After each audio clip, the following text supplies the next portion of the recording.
그래서 SSD 싱글샷 멀티박스 딕텍터를 발표해낸 김도균입니다. SSD는 욜로 버전 1 나온 다음에 바로 나온 그 모델이거든요. 근데 이 모델이 욜로의 속도를 향상시키면서 욜로가 가진 그리드 셀 방식을 그대로 사용하면서 더 좋은 성능을 낼 수 없을까라고 하면서 고민해서 만들어진 모델입니다. 그래서 잠깐 SSD가 뭔지 한번 영상을 보고 가실게요. 그래서 이제 이게 욜로랑 SSD랑 비교하는 영상입니다. 비교라기보다는 똑같은 영상을 가지고 욜로랑 SSD랑 돌렸던 결과를 보여주는 건데, 여기서 보시면은 약간 SSD가 욜로보다 조금씩 더 빠르다는 것을 조금씩 느낄 수 있습니다.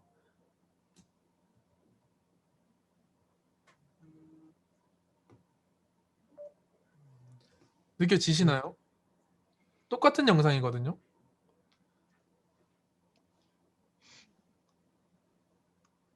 아닙니다. 비슷한 거 아닙니다. 이거 보세요. 얘는 벌써 노란색이 나왔고 없어지는데, 얘는 이제 나오고 이제 없어지고 있잖아요. SSD가 작은 걸 못 잡는 거를 이제 논문에 나와요.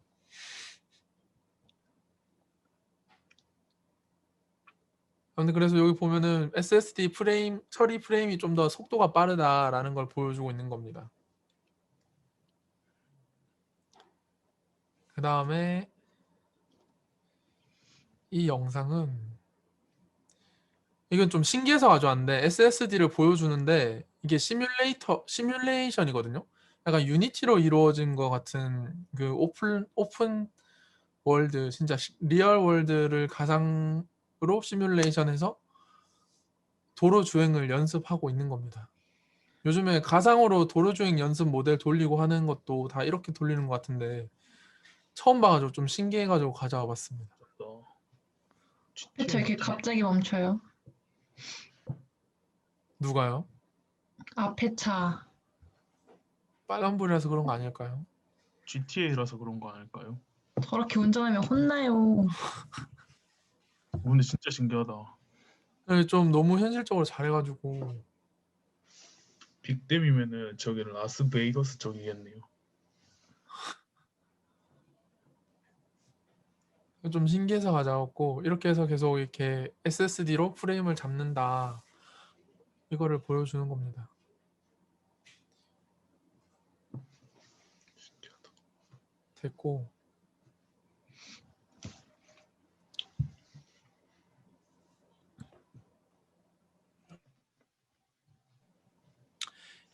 저는 abstract, 그 다음에 introduction, 그리고 모델이랑 어딨어? 모델이랑 트레인 훈련시키는 방법이랑 결과, 이렇게만 가지고 왔습니다.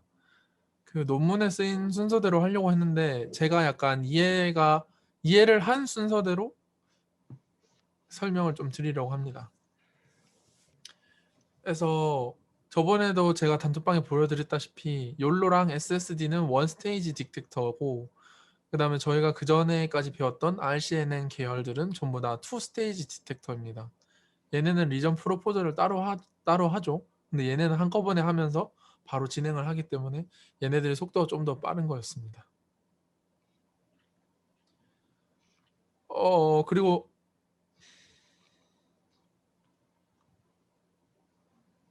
네. 그래서 SSD가 하고 싶은 말은, 프레딕션을 할 때 각 네트워크에서 여러 개의 피처 맵을 가지고, 여기서는 6개를 사용했죠. 6개의 피처 맵을 가지고 물체를 분류를 해내면 크기가 다른 물체들을 다 분류를 해낼 수 있고 좀 더 빠르게 가능하다라고 말을 하고 있습니다.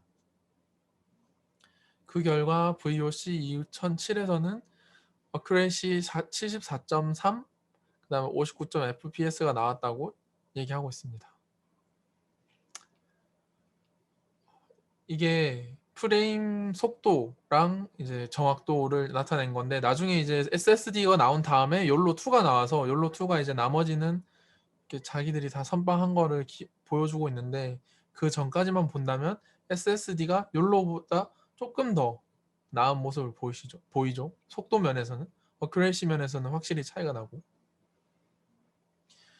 그 당시는 페스터 RNN 얘네가 제일 쏘타였는데 지금 보시다시피 어큐레이시는 살짝 낮지만 속도는 완전히 차이 나죠. 그래서 얘네들이 빠르다. 자기네들은 빠르다. 그 이유는 리전 프로포절과 리샘플링 단계를 제거했고 여러 가지 비율과 크기를 가지는 디폴트 박스를 이용해서 리전 프로포절을 했다고 합니다. 페스터 RCNN에서 앵커랑 되게 유사한데 보면은 그 다른 사람들 블로그를 보면은 이제 디폴트 박스라고도 많이 쓰고 앵커 박스라고도 많이 쓰는데 아마 그 이유에서인 것 같습니다. 되게 비슷해서. 그래서 얘네들의 핵심은 작은 컨볼루션 필터들을 사용한 디폴트 박스들을 여러 피처 맵에 적용시키고 6개죠 여기서는. 거기서 이제 스코어와 박스를 예측하고 네 여러 크기의 다른 피처 맵들로부터 프레딕션을 수행하고 비율 또한 다르게 적용한 엔드-투-엔드 학습이라는 겁니다. 그래서 얘네 모델을 보면 이게 얘네들 SSD가 제안하는 모델인데요. 얘네들의 모델은 일단 기본적으로 VGG16 모델을 가져옵니다. 근데 여기서 요 앞단에 FC 부분을 제외한 나머지 앞단, 컨볼루션이 이루어진 앞단까지를 이용해서 하나의 컨볼루션 피처 맵으로 쓰고 그 다음에 여기 FC 부분은 FC를 안 쓰고 컨볼루션 여기 보면 3x3 1024, 1x1 1024를 통해서 이 부분을 해결하게 됩니다. 이 부분을 해결한 다음 나오는 것도 하나의 피처 맵으로 사용하게 됩니다. 화면이 작나요? 다시 해서 여기 SSD가 얘네들이 처음에 제안한 모델인데 얘네들은 기본적으로 VGG16 모델을 이용했습니다. 이 VGG16 모델에서 요 FC까지 얘기한 건 들었죠? 네. 네, 그러면 여기 넘어가고 그 다음에 이제 또 컨볼루션을 2번씩 진행합니다. 여기서 보면 1 곱하기 1, 2, 5, 6 먼저 한 다음 3 곱하기 3, 5, 1, 2 그 다음에 스트라이드 2를 줬고 여기도 이런 식으로 스트라이드 1을 주고 이런 식으로 해서 피처 맵을 4개를 추가를 더 합니다. 얘네들 SSD에서는 그렇게 해서 하나, 둘, 셋, 넷, 다 6개의 피처 맵을 이용하게 됩니다. 그래서 이 FC를 뺀 이유가 FC를 빼고 컨볼루션을 바꾸면은 여기서 나오지만 입력 이미지를 고정시키지도 않아도 됩니다. 이 부분은 SPP-넷에서 이용했었고 그 다음에 파라미터 수가 FC에 비해서 컨볼루션이 훨씬 적기 때문에 연산이 줄어드는 효과가 있습니다.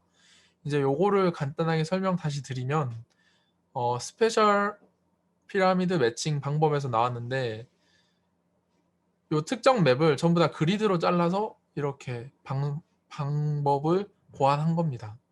이렇게 되면은 크기가 어떻든 간에 같은 비율의 그리드로 자르기 때문에 하나의 피처 맵으로 나타낼 수 있다라는 특징이 있습니다.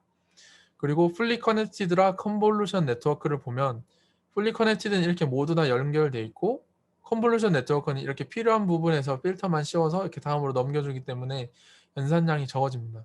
그래서 간단하게 이게 모델을 세워보면 모델을 세우고 이제 서머리로 찍어보게 되면 여기 최종 파라미터 수가 얘는 30만인데 얘는 10만인 게 보이죠? 비슷해 보이고 그 깊이도 비슷해 보이지만 사실은 얘네가 훨씬 지금 보면 3배 가까이 차이가 난다는 걸 알 수 있습니다. 그래서 FC를 제거했기 때문에 속도가 빠르다. 그 다음 파라미터 수가 줄었다. 이렇게 얘기하고 있습니다. 그 다음에 여기서 보면은 얘네들이 처음에 여기 나온 피처맵, 처음에 VGG에서 FC를 하지 않은 부분 여기서는 이제 크죠? 사이즈가 38, 38 여기는 1대1인데 38, 38에서는 그리드를 똑같이 잘랐을 때 아무래도 물체가 좀 더 작겠죠? 그래서 얘네들은 작은 물체를 탐지하는 거고 얘네들은 큰 물체를 탐지하는 겁니다. 특히 여기 원바이 원 같은 경우는 이 화면 자체를 하나의 객체로 꽉 채웠을 때 탐지를 하게 되는 건데 이 부분은 나중에 결과에서 말하겠지만 대부분 그런 데이터들이 없기 때문에 이 부분을 추가하게 되면은 약간 어큐레이시를 떨어뜨리게 되는 역할을 합니다. 하지만 그래도 혹시 모르니 계속 추가를 하는 것 같습니다. 그다음 여기서 보면은 이겁니다. 이게 화면이 38 x 38이면은 각 그리드를 38로 자르는 각 이 피처 맵을 38로 자른다고 생각하면 되기 때문에 이렇게 되게 하나의 그리드 셀이 작죠. 그래서 똑같은 크기를 하더라도 똑같은 비율로 하더라도 얘는 작아지고 얘네 같은 경우는 커지게 되는 겁니다. 그래서 이렇게 나온 디폴트 맵은 이 각각에서 그 디폴트 박스를 적용시켜서 박스들을 만들어내게 되는데 이제 그 방법에 대해서 설명을 해드리겠습니다. 이렇게 나온 피처 맵들을 모아서 어떻게 디텍션을 하느냐 하면은 이런 그림이 나옵니다. 얘네들이 여기서 나온 피처 맵에다가 또 마지막으로 분류를 하기 위해서 컨볼루션을 또 한 번 더 해주게 되는데 3x3 그 컨볼루션에 4개 디폴트 박스 여기서는 4개, 6개, 6개, 6개, 6개, 4개인가? 아무튼 그럴 거예요. 여기 있구나. 4개, 6개, 6개, 4개, 4개. 요거 다른 이유는 또 밑에 설명을 해드리겠습니다. 그렇게 해서 4개의 디폴트 박스, 각 피처마다 다르지만 디폴트 박스와 나머지 클래스, 내가 구분하고 싶어하는 클래스들과 그 다음에 중심점 좌표랑 높이랑 넓이에 대한 거 2개, 그래서 총 4개가 더해져서 이렇게 출력이 나오게 됩니다. 그러면은 각 피처 맵마다 이렇게 처음에는 5,776개, 그 다음에 나머지는 2,166개 뭐 쭉쭉쭉 해서 총 디폴트 박스는 이렇게 나오게 됩니다. 8,732개가 나오게 됩니다. 근데 이거 너무 많잖아요. 그래서 이걸 어떻게 줄이는 건지에 대해서는 좀 이따 얘기를 해드리겠습니다.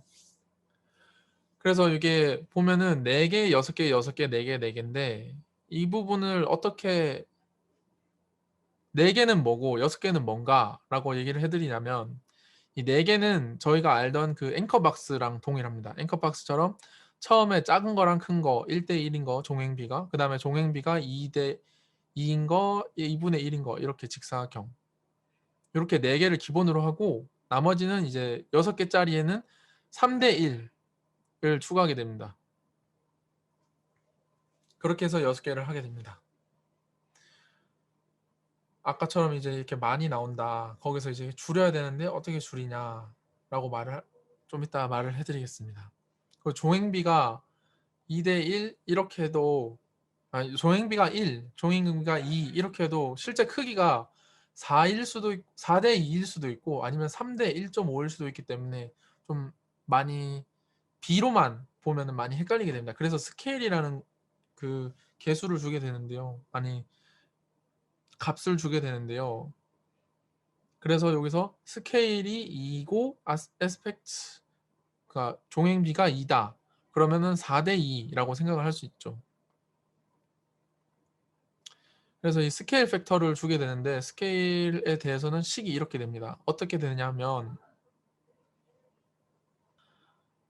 S민이 스케일이 제일 작은 거고 S민은 제일 큰 겁니다. 여기서 줄 때는 스케일이 제일 작은 게 0.2고 스케일이 제일 큰 게 0.9를 주게 되고 M은 이제 피처 맵의 개수인데 피처 맵의 개수는 우린 처음에 이제 여기서는 4개인 것도 있고 6개인 것도 있지만 여기서는 6개인 걸로 가정을 하게 됩니다.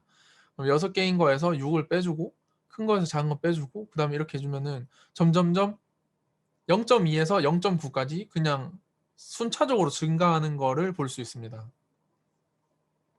네. 그래서 K가 1, 첫 번째 얘일 때는 0.2, 스케일 팩터가 0.2인 게 되는 거고 그 다음에